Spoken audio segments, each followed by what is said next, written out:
La oración infiel. Hoy vamos a hablar en este primer video sobre la oración infiel de los momentos en cuando somos infieles en la oración a Dios. Muchas personas que viven el diario vivir de este mundo van contaminándose no por querer, sino por no tomarse el tiempo de pensar con las cosas de este mundo. Así, por ejemplo, tenemos personas que dicen ser católicas, que aman a Dios, pero que cada día no salen de su casa si no consultan su horóscopo. Primeramente debemos decir que los horóscopos del diario, revistas o demás, incluso la TV o los que vienen ahora por móvil, son falsos. Quienes desean ganar dinero utilizan estos medios para atraer a un público que es recurrente, es decir, que diariamente recurre a estas prácticas.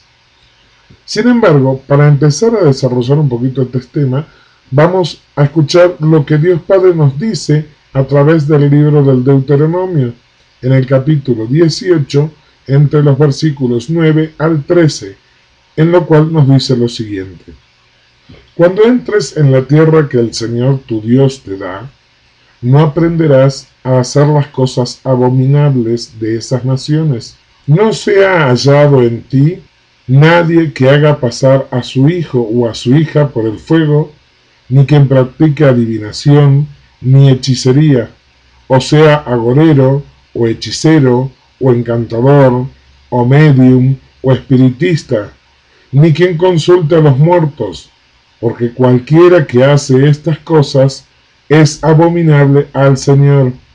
Y por causa de estas abominaciones, el Señor tu Dios expulsará a esas naciones de delante de ti. Serás intachable delante del Señor tu Dios. Sin embargo, y a pesar de que esto está citado en las Sagradas Escrituras, nos encontramos con miles de católicos que según rezan, pero también consultan horóscopos. Y no solo esto, en México, por ejemplo, se está muy acostumbrado a que la gente se hagan limpias, una especie de ritual en el cual te limpian el aura. Muchos alegan que proviene de las antiguas culturas indígenas de este país. Sin embargo, y aunque eso es o fuera cierto, no es parte de nuestra doctrina. Por consiguiente, se incurre en ritos paganos, cuando nosotros no somos paganos, sino que creemos en el único y verdadero Dios. Así también podemos ver que en la nueva corriente denominada New Age o Nueva Era, tiene muchas prácticas que no están aprobadas por Dios y tampoco por la Iglesia, como por ejemplo el Reiki, yoga, chakras, runas, tarot, enneagrama, etc. Estas por citar algunas. Especialmente las personas que realizan el Reiki a toda costa quieren hacer creer que esto proviene de Dios y no quieren entrar en razones de que Dios jamás ha tomado estas prácticas para la sanación. Él obra pura y directamente con la potencia creadora. Y esto es lo que debemos entender. Dios obra directamente sobre las personas sin necesidad de un instrumento posando manos sobre cualquier persona. Lo que todos conocemos como milagro, ¿sí? Dios es todopoderoso y omnipotente. Bastan estas dos fuerzas de Dios para poder sanar sin mediación de ningún individuo en la parte física de la acción.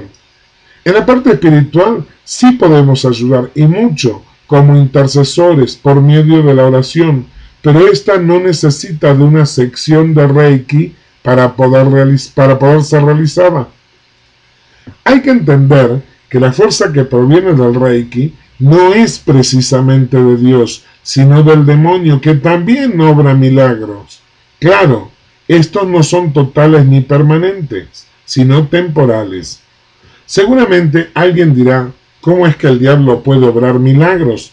Pues en realidad no son milagros, ya que la palabra milagro define una acción inexplicable humanamente y permanente. El diablo, al ser más poderoso que nosotros, porque nosotros somos criaturas limitadas aquí en la tierra, y él es existe desde casi el principio de la creación. Es por eso que puede obrar ilusiones que parecen milagros. Del hecho de que estos no perduran es que son ilusiones, y nosotros podemos verlo en un principio como un milagro.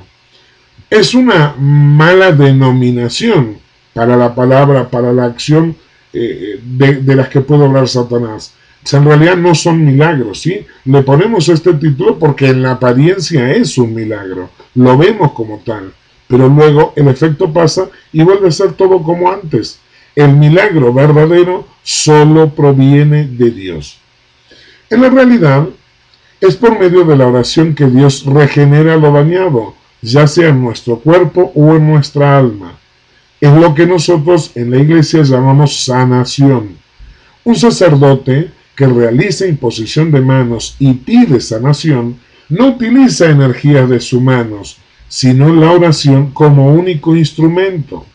El sacerdote, al estar realizando el rito de imposición de manos, no es el sacerdote en sí, sino es Cristo en el sacerdote. ¿Sí? Esto hay que tenerlo en claro. Es Cristo en el sacerdote. En cambio, alguien que realiza Reiki no es un consagrado. Por consiguiente, no es Cristo en él, sino él mismo, y al utilizar estas fuerzas sin conocimiento ni autoridad de Dios, por consiguiente, no son fuerzas de Dios las que allí están. Sí, espero que quede claro el concepto, porque estos hermanos que practican el Reiki y que están metidos muchos dentro del catolicismo, pues ellos a toda costa quieren que esto sea de Dios y sea reconocido. Y ya la Santa Sede del Vaticano pues ha sacado un escrito especialmente sobre este tipo de prácticas que no son aprobadas ni por Dios ni por la Iglesia, ¿sí? O sea, esto hay que tenerlo claro, ¿sí? Las acciones que nosotros realizamos en nuestro diario vivir, si no son meditadas oportunamente, nos vuelven infieles ante los ojos de Dios. Por consiguiente, nuestra oración no puede llegar al cielo, porque nosotros, con nuestras acciones paganas, negamos la fe en Dios, que debe ser absoluta. Al negar nuestra fe en Dios, por consiguiente, no es Dios quien cierra las puertas del cielo, sino nosotros mismos con nuestro accionar. ¿Qué es lo bueno de todo esto? ¿Qué podemos sacar de bueno de todo esto? Que nuestro Dios, Padre y Creador, es infinitamente misericordioso y está dispuesto a perdonarnos siempre si nos arrepentimos de verdad. Si comprendemos que Él desea que entremos en la verdad plena, para ello necesita nuestra fidelidad.